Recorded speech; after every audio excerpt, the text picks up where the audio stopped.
پیٹ کے بل الٹا ہو کر نہ لیٹیں. ابو ہریرہ رضی اللہ عنہ سے روایت ہے کہ رسول اللہ صلی اللہ علیہ وسلم نے ایک آدمی کو پیٹ کے بل لیٹے ہوئے دیکھا تو فرمایا اس طرح پیٹ کے بل لیٹنا اللہ تعالیٰ کو پسند نہیں.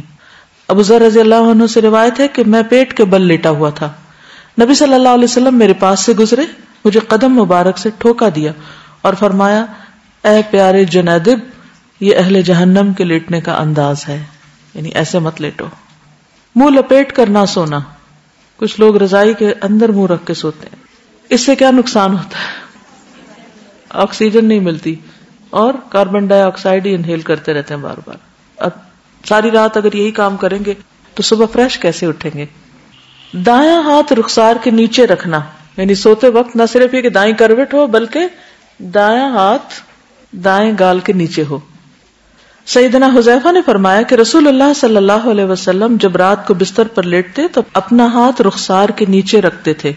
سیدہ حفصہ کہتی ہے کہ رسول اللہ صلی اللہ علیہ وسلم جب سونے کا ارادہ فرماتے تو اپنا دایاں ہاتھ رخسار کے نیچے رکھ لیتے, پھر 3 مرتبہ فرماتے اللہم قنی عذابک یوم تبعث عبادک, اے اللہ مجھے اپنے عذاب سے بچا لینا جس دن تو اپنے بندوں کو اٹھائے گا, یعنی قیامت کے دن. تجربات سے یہ بات پتہ چلتی ہے کہ دائیں ہتھیلی اور رخسار کے ملنے سے, یعنی دائیں ہتھیلی اور رخسار یعنی 2 جگہوں کے ملنے سے دماغ کا دایاں حصہ متحرک ہو جاتا ہے.